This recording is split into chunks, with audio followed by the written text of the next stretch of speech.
क्या आपने कभी सोचा है, जो पावरफुल लोग होते हैं, जिनका लोगों में दबदबा होता है, जिन्हें लोग बहुत रिस्पेक्ट करते हैं और जिनकी समाज में इज्जत की जाती है, वो किस वजह से की जाती है? आज हम यही जानेंगे कि हम भी कैसे पावरफुल बन सकते हैं और लोगों से कैसे अपनी रिस्पेक्ट करवा सकते हैं इस बुक की मदद से, जिसका नाम है 48 लॉज ऑफ पावर, जिसे रॉबर्ट ग्रीन ने लिखा है। इस बुक के सभी लॉज हमें पावरफुल बनने में और लोगों से रिस्पेक्ट पाने में बहुत हेल्प करेंगे। इस बुक को हमने 4 पार्ट्स में डिवाइड किया है और हर पार्ट में 12 लॉज बताए गए हैं, जिन्हें हम अच्छे से एकदम डिटेल में हर लॉ को एग्जाम्पल के साथ समझेंगे। तो आइए शुरू करते हैं इस बुक के पहले लॉ से, जो है नेवर आउटशाइन द मास्टर। एक बार जैक नाम का लड़का हाल ही में कंपनी में एज अ सेल्समैन ज्वाइन हुआ था और जैक की खास बात ये थी कि उसे चीज़ें बेचना बहुत अच्छे से आता था। वो न्यूली ज्वाइन होने के बावजूद भी बाकी एम्प्लॉय से ज़्यादा सेल कर पा रहा था। एक दिन वो अपने सीनियर एम्प्लॉय को इम्प्रेस करने के लिए उन्हें ये बता रहा था कि कैसे वो ज़्यादा सेल कर पा रहा है और वो सीनियर एम्प्लॉय क्यों इतने टाइम से काम करने के बावजूद भी ज़्यादा सेल नहीं कर पा रहे। जैक उस सीनियर एम्प्लॉय के बेचने के तरीकों को गलत बताने लगा और बताने लगा कि कैसे उसका सेल करने का तरीका उन्हें भी यूज़ करना चाहिए। इस एक बात ने उस सीनियर एम्प्लॉय को इनसिक्योर कर दिया। उस सीनियर एम्प्लॉय को लगने लगा कि जैक बहुत ही जल्द पोजीशन में उनसे भी आगे जा सकता है, इसलिए उसने कुछ पॉलिटिक्स करके जैक को ही उस कंपनी से बाहर निकाल दिया। देखो, हमें कभी भी अपनी लाइफ में अपने से ऊपर वाले लोगों के सामने, जो हमसे किसी भी पोजीशन में आगे है, उनके सामने कभी भी अपने टैलेंट और स्मार्टनेस को ज़्यादा नहीं बताना चाहिए, बल्कि उन्हें ऐसा बताना चाहिए कि वो हमेशा हमसे बेहतर है और हमसे आगे है। कभी भी उन्हें खुश या इम्प्रेस करने के लिए अपनी एबिलिटीज़ को ज़्यादा ना बताएं, वरना इनसिक्योरिटी या जलन के कारण वो हमें नुकसान पहुंचा सकते हैं। Law number 2, never put too much trust in friends, learn how to use enemies. Byzantine राज्य के राजा माइकल को एक बार बजीलियस ने मौत के मुंह से बचाया था। बजीलियस की बहादुरी देख राजा माइकल ने खुश होकर उसे घोड़ों के ट्रेनर से अस्तबल का हेड बना दिया और उसे बाइजेंटाइन की सबसे हायर एजुकेशन देकर उसे एक एजुकेटेड पर्सन बनाया, क्योंकि राजा माइकल उसे अपने भाई की तरह चाहते थे। लेकिन इसके बावजूद बजीलियस ने ज़्यादा पावर और अथॉरिटी के लालच में राजा माइकल को सोते वक्त मार दिया। इसलिए ऑथर बोलते हैं कि हमें दोस्तों पे भरोसा नहीं करना चाहिए। एटलीस्ट हमें हर दोस्त पे तो भरोसा बिल्कुल नहीं करना चाहिए, क्योंकि एक दुश्मन के मुकाबले एक दोस्त ज़्यादा खतरनाक होता है, क्योंकि उसे हमारे बारे में बहुत कुछ पता होता है और दोस्त कब धोखा दे कोई बता नहीं सकता।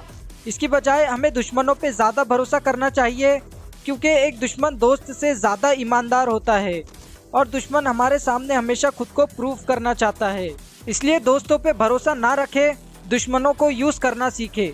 Law number 3, conceal your intentions. अपने इरादे किसी को ना बताएं। यहाँ मैं अपने दोस्त की एक स्टोरी शेयर करूँगा। जब मैं 12th स्टैंडर्ड में था, उस वक्त मेरे एक फ्रेंड को हमारी क्लास की कोई लड़की बहुत ज़्यादा पसंद थी। वो उस लड़की को इम्प्रेस करने के लिए हर पॉसिबल कोशिश करता और वो लड़की भी उसमें इंटरेस्ट शो करती थी। लेकिन एक दिन मेरे फ्रेंड ने उसे अपनी फीलिंग्स के बारे में बता दिया कि वो ये सब बस उसे इम्प्रेस करने के लिए कर रहा था। उस दिन से आज तक उस लड़की ने ना ही मेरे उस फ्रेंड से कभी बात की और ना ही उसमें किसी तरह का इंटरेस्ट शो किया। और ऐसा इसलिए हुआ क्योंकि उसने अपने इरादे उस लड़की को बता दिए थे। देखो, हो सकता था कि अगर वो पहले जैसा ही नॉर्मल रहता और अपनी फीलिंग्स ना बताता तो कुछ टाइम बाद वो लड़की भी उसके लिए फील करना शुरू कर देती, बट ऐसा नहीं हुआ क्योंकि उसने अपने इंटेंशंस बता दिए थे। इसलिए हमेशा अपने इरादे छुपा कर रखे, कभी भी किसी को ना बताए। और जब लोगों को ये पता नहीं होता कि हम क्या करने वाले हैं, हमारे इंटेंशंस क्या है, तो वो हमारे बारे में हमेशा कंफ्यूज रहते हैं और उनके पास हमें नुकसान पहुंचाने के लिए कोई ठोस प्लान नहीं होता। Law number 4, always say less than necessary. एक बार एक राजा एक मुजरिम को फांसी की सज़ा सुनाता है, लेकिन अगले दिन जब मुजरिम को फांसी पे लटकाया जाता है तो फांसी की रस्सी टूट जाती है और वो मुजरिम बच जाता है, क्योंकि उस ज़माने में फांसी की रस्सी टूटने पर सज़ा माफ़ हो जाती थी। सिपाही ये बात बताने राजा के पास जाते हैं। तभी राजा का एक एडवाइज़र सिपाहियों से पूछता है, रस्सी टूटने के बाद उसने कुछ कहा तो नहीं? तब सिपाही कहते हैं, हाँ, वो मुजरिम बोल रहा था कि इस देश का राजा एक अच्छी रस्सी तक बना नहीं सकता, कितना बोंदू राजा है। ये सुनने के बाद राजा उस मुजरिम को बुलाकर बेरहमी से मार देता है। ये होता है ज़रूरत से ज़्यादा बोलने का अंजाम।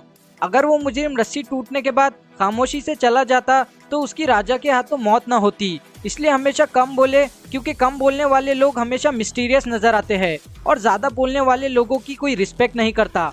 Law number 5, so much depends on reputation, guard it with your life. बहुत पहले एक शहर में एक आदमी की काइंड रेपुटेशन बनी हुई थी। वो जब भी कोई काम करता लोग उसे काइंडनेस के नज़रिए से देखते थे। एक दिन वो फल खा रहा था। आधा फल खाने के बाद वो उस फल को फेंकने ही वाला था कि वहाँ अचानक से राजा आ जाता है और उस राजा को लगता है कि वो उसे फल खाने के लिए दे रहा है। राजा ये सोचने लगता है कि ये व्यक्ति कितना दयालु है जो अपनी भूख मार के मुझे फल खाने के लिए दे रहा है। तभी राजा खुश होके उसे सोने के सिक्के इनाम में दे देता है। तो देखा आपने, ये होती है हमारी रेपुटेशन की पावर। हमारी रेपुटेशन से ही लोग हमें जज करते हैं, इसलिए अपनी एक अच्छी रेपुटेशन बना कर रखे और इसे बचा कर रखे, चाहे इसके लिए जान ही क्यों ना देनी पड़े। याद रखना, वो हमारी रेपुटेशन ही होती है जो हमें लोगों के बीच अलग सा दिखाती है। Law number 6, court attention at all cost. मैंने कहीं एक कोट पढ़ा था, the one thing worse than being talked about is not being talked about. मतलब अगर आपके बारे में कहीं बात की जा रही है, उससे बुरा यह है कि आपके बारे में कोई बात ही ना करे। स्पेन के एक मशहूर पेंटर पाब्लो पिकासो अपनी पेंटिंग्स की वजह से बहुत मशहूर थे। वो या तो बहुत ही खूबसूरत पेंटिंग्स बनाते थे या फिर एकदम अगली पेंटिंग्स बनाते थे, जिसकी वजह से वो बाकी पेंटर्स से अलग नज़र आते थे, क्योंकि उनका मानना था कि हर तरीके की पब्लिसिटी अच्छी होती है। और इलॉन मस्क का भी यही मानना है कि मार्केटिंग होती है, मार्केटिंग अच्छी या बुरी नहीं होती, क्योंकि जो दिखता है वही बिकता है। इसलिए किसी भी कीमत पे लोगों की अटेंशन खुद पे रखने की कोशिश करें, जिससे आप लोगों के बीच भीड़ में खोने की बजाय भीड़ में नजर आओगे। Law number 7, get others to do the work for you but always take the credit. हम सब स्टीव जॉब्स के बारे में तो जानते ही है, जो एप्पल के फाउंडर है, लेकिन उसके पीछे कितने लोग होंगे जिन्होंने एप्पल का सॉफ्टवेयर डेवलप किया होगा और एप्पल की प्रोडक्ट डिजाइनिंग करने में मदद की होंगी। हम उन लोगों को नहीं जानते, जिसकी वजह से आज भी एप्पल कंपनी का सारा क्रेडिट स्टीव जॉब्स को मिलता है। इस लॉ में भी हमें यही बताया गया है कि हमें दूसरों से काम करवाना है और क्रेडिट खुद लेना है। पावरफुल बनने के लिए हमें दूसरों से काम करवाना आना चाहिए। ऐसे लोग हायर करें जो आपके लिए वो काम कर सकते हैं जो आप खुद नहीं कर सकते, और उस चीज़ का क्रेडिट खुद ले, जिससे आप लोगों को पावरफुल नजर आओगे और लोगों में आपका दबदबा बना रहेगा। Law number 8, make other people come to you, use bait if necessary. लोगों को हम तक आने दे, जरूरत पड़ने पर चारे का इस्तेमाल करे। एग्जाम्पल, जर्मनी के एक बहुत ही पावरफुल नेता ओटो वन बिस्मार्क ने कहा था कि जब भी वो हिरन को पकड़ने के लिए चारा डालते तो कभी भी पहली हिरनी को गोली नहीं मारते थे, बल्कि वो पूरे झुंड के आने का इंतजार करते और फिर हमला करते थे। अपने दुश्मन को मजबूर करे कि वो आपकी चाल में फंस जाए, ज़रूरत पड़ने पर उन्हें किसी चीज़ का लालच दे, और जब वो आपकी चाल में फंस जाए तब उन पे हमला करे। इस सिचुएशन में आपके दुश्मन का पूरा कंट्रोल आपके हाथ में होता है। आप जैसे चाहे अपने दुश्मन को कंट्रोल कर सकते हैं, और पावर का मतलब ही है लोगों को अपने काबू में रखना, यानी कंट्रोल में रखना। Law number 9, win through your actions never through argument. एक बार एक राजा ने अपने इंजीनियर को जंग के लिए एक बहुत ही मजबूत जहाज बनाने को कहा था, लेकिन जो डिज़ाइन का जहाज राजा बनाना चाहते थे, इंजीनियर उस डिज़ाइन में बदलाव करने के लिए राजा से बहस करने लगा, ये बताने के लिए कि जिस डिज़ाइन का जहाज राजा बनाना चाहते हैं वो जंग में ज़्यादा देर नहीं टिक पाएगा। राजा की इस बात से ईगो हर्ट हो गई और राजा ने गुस्से में आकर उस इंजीनियर को मौत की सज़ा सुना दी, जबकि यह इंजीनियर अपनी जगह बिल्कुल सही था। अगर वो इंजीनियर राजा से बिना बहस किए चुपचाप जहाज के डिज़ाइन में चेंजेस करके दे देता और जंग जीतने के बाद अपना काम राजा को बताता, तो हो सकता था कि राजा उसे खुश होकर रिवॉर्ड भी दे देता। इसलिए हमेशा लोगों को अपने एक्शन से जीते, ना कि आर्ग्यूमेंट से। और आर्ग्यूमेंट करने से उल्टा हम अपने और लोगों के बीच दुश्मनी को जन्म देते हैं। इसलिए आर्ग्यूमेंट की बजाय अपने एक्शन से लोगों का दिल जीते। हमेशा याद रखना कि action speak louder than the words. Law number 10, infection, avoid the unhappy and the unlucky. Unhappy और अनलकी लोगों के कांटेक्ट में आने से बचे, क्योंकि जैसे इन्फेक्शन फैलता है वैसे ही अनहैप्पी और अनलकी लोगों का निगेटिव ऑरा भी हमें निगेटिविटी से इन्फेक्ट करता है। एग्जाम्पल, एक आदमी हमेशा बहुत उदास रहता था और बहुत अनलकी भी था। वो जब भी कोई काम करता तो कुछ न कुछ गड़बड़ हो जाती थी, जिसकी वजह से वो हमेशा उदास रहता था। एक दिन उसका फ्रेंड बिजनेस में भारी लॉस होने के बाद उस आदमी के साथ अपनी प्रॉब्लम शेयर करता है, लेकिन वो आदमी अपने फ्रेंड को मोटिवेट करने के बजाय और डिमोटिवेट कर देता है, जिसकी वजह से उसका फ्रेंड अपना बिजनेस बंद करके अपनी लाइफ को बहुत बदतर बना देता है। वो शराब पीने लगता है, गैम्बलिंग करने लगता है और अल्टीमेटली वो भी हमेशा उदास रहने लग जाता है।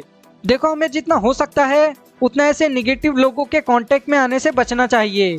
हमें खुद को ऐसे लोगों से सराउंडेड रखना है जो अपनी लाइफ में खुश है और हमेशा मोटिवेटेड रहते हैं, जिसकी वजह से हमारा ऑरा पहले से ज़्यादा स्ट्रांग और पॉजिटिव होगा और हमें भी अपनी लाइफ में ग्रो होने में हेल्प मिलेंगी और जिसकी वजह से हम और भी ज़्यादा पावरफुल बनेंगे। Law number 11, learn to keep people dependent on you. लोगों को हमेशा आप पर निर्भर रखना सीखे। आप खुद ही सोचिए, जब आपको किसी से कुछ चाहिए होता है तो आप क्या करते हैं? आपको सामने वाले से उस चीज़ को मांगना पड़ता है, रिक्वेस्ट करनी पड़ती है, क्योंकि अगर आप अकड़ के या घमंड में कोई चीज़ मांगोगे तो नहीं मिलेंगी। यानी उस वक्त आप सामने वाले पे डिपेंडेंट होते हो और उस वक्त सामने वाले व्यक्ति के पास पावर होती है, यानी कंट्रोल उसके हाथों में होता है। वैसे ही अगर लोग आप पे डिपेंडेंट होंगे तो पावर आपके हाथों में रहेंगी, जिसकी वजह से लोगों की नज़रों में हमेशा आपकी अहमियत बनी रहेंगी, क्योंकि वो आप पर डिपेंडेंट है। तो हमेशा कोशिश करें कि लोगों को किसी न किसी तरीके से आप खुद पर डिपेंडेंट रखें। कंट्रोल और पावर आपके हाथों में रहेगा। Law number 12, use selective honesty and generosity to disarm your victim. लोगों को और दुश्मनों को अपने वश में करने के लिए अपनी ईमानदारी और रहमदिली का इस्तेमाल करें। जब हम लोगों की नज़रों में ईमानदार होते हैं तो लोग हमारी रिस्पेक्ट करते हैं और हम पर भरोसा करते हैं, और इसी भरोसे की वजह से वो हमें अपने कई सीक्रेट्स भी बता देते हैं, जिसे हम ज़रूरत पड़ने पर उन्हीं के खिलाफ इस्तेमाल कर सकते हैं ताकि वो हमारे काबू में रहे। लेकिन बिना वजह कभी भी किसी का भरोसा ना तोड़े, इसे सिर्फ ज़रूरत पड़ने पर इस्तेमाल करे। इसीलिए कहते हैं, पहले इस्तेमाल करे फिर विश्वास।